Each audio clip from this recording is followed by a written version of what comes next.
Всем привет! Вот и закончился групповой этап StarLadder.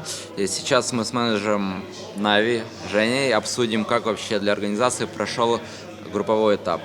Жень, скажи мне, как ты вообще оцениваешь игру Нави на этом турнире? Начнем с дотки, давай. У ребят постоянно проблемы, меняется капитан, все время новые игроки приходят. Когда это закончится? Уже фанаты все хотят увидеть тех самых Нави, которые всех разрывали. На самом деле не только фанаты хотят, и мы хотим. Когда это закончится, зависит от ребят. На самом деле все делается для них, чтобы они хорошо тренировались, хорошо готовились. В принципе, ребята форму набрали, но это видно, чуть-чуть не хватает. Турнир с такой вот системой проведения для меня лично немножко спорно. Вот БО1 давать, играть и, не могу сказать, с одной стороны неправильно говорить, что там не успели отдохнуть, выспаться, могли бы и раньше приехать. Но с другой стороны так и происходит. На первые две игры просто не хватило, может быть, какого-то физических сил. То есть не успели собраться, может усталость. Мы приехали в 12, потом пока поели, пока то все. В общем, легли в 3, получается, даже позже. Потом с утра у нас первые игры сразу, и так далее. То есть это один из факторов. Вот. Второй фактор это то, что это первый лан. Может быть, даже наоборот, это первый фактор, потом усталость. Для ребят, для этого состава первый лан в таком. То есть у нас есть два новеньких игрока, один вообще без опыта лана, понимаешь? И, в принципе, чувствуется это давление, ответственность, то есть они хотят себя проявить, лишний раз боятся ошибиться. И вот отсюда они играют чуть не свою игру. Вот.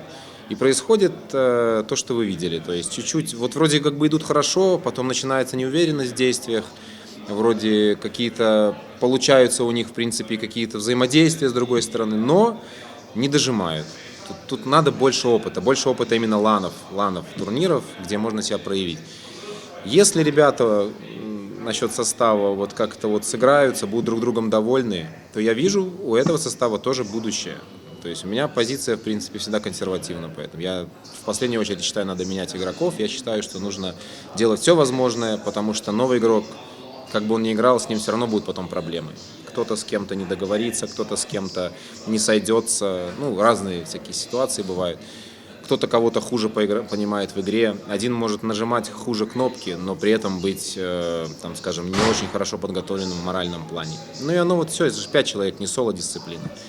Вот. Поэтому надо брать то, что имеешь, работать с этим и побеждать. Вот. Ребятам надо двигаться дальше, работать. И в принципе, они уже на уровне играют. Уже чуть-чуть не хватает на самом деле. Надо больше опыта, больше тренировок. А что с капитаном? Почему происходят постоянные смены? Ушел, пришел, ушел, пришел. Я просто сегодня читал много комментариев. Фанатам очень интересно, что происходит внутри команды. Сейчас у нас капитан Артстайл.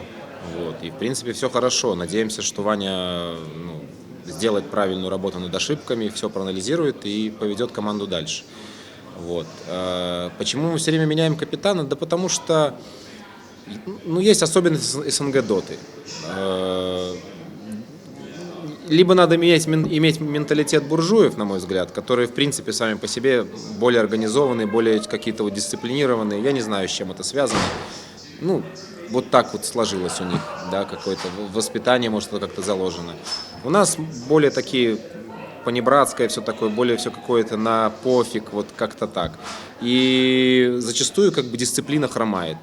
И нужен сильный лидер. Вот. Сильный лидер, который может в нужный момент просто взять и сказать: делаем так, идем за мной, пикаем это, и так далее. Делать какой-то макро-колл важный и ведет за собой команду. И мы считаем, в этом есть успех. Вот у нас был Пупей, ребята привыкли играть под руководством сильного лидера. Вот. И сейчас, когда нет сильного лидера, вы видели, то есть то есть непонятно. Вот. Мы надеемся, что Ваня, это тот капитан, который может реально повести за собой. И именно с Ваней, надо вспомнить, они выиграли International. Так что будем верить. Как ты оценишь игру Дэнди на турнире? Я сегодня ходил по стадиону и встретил пару людей, и меня спросили, что там Дэнди, как там Дэнди, у него спад, не спад. И вопрос очень интересный. Я много слышал тоже, что Дэнди не тот, Дэнди спад какой-то. Тут же много факторов. Это командная игра. Во-первых, надо отметить то, что ни у одного игрока не бывает скажем так, постоянной, четкой вот прям игры на топ-уровне. Все играют чуть хуже, чуть лучше ото дня, там много факторов на это влияет. Погода, состояние физическое, отношения в семье, подготовленность в принципе и прочее. То есть это факт, это у всех есть, происходит. И помимо этого есть еще 4 тиммейта, которые тоже могут как-то влиять. Кто-то хуже, кто-то сильнее, кто-то меньше и прочее. Следовательно, Дэнди может играть хорошо, при условии, если вся команда играет хорошо. Есть много нюансов, которые просто фанаты вот, или те, кто наблюдает за играми, не знают. То есть, когда Дэнди может сыграть лучше, когда он может сыграть хуже. Надо быть ближе к команде, чтобы утверждать, что Дэнди не тот. Я могу сказать, что при всем, при том, что результатов у нас нету, ну, наверное, это один из тех людей, из немногих, кого вот я знаю в киберспорте, который очень профессионально и ответственно подходит к своей личной форме. Вот.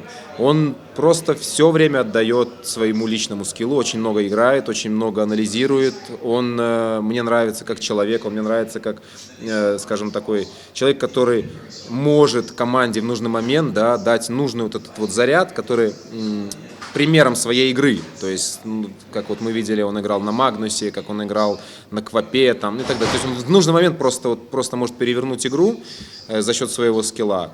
Вот. И тем самым просто показав пример, как бы у ребят, которые с ним играют, тоже поднимается что-то, вот что-то внутри, они просыпаются и идут.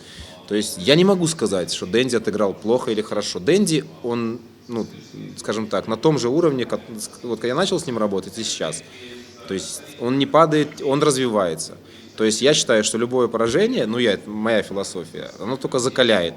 И если Дэнди сейчас проигрывает, это только делает его сильнее, как бы это ни звучало. Потому что человек, может быть, проигрывает немножко, скажем, в результате, но качественно он растет как человек, как лидер, как профессионал.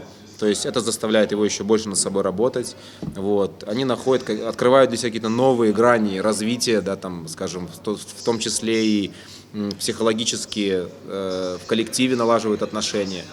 Все просто развивается, но вот не хватает пока результата. Над этим они работают, надо время. В принципе, понятно.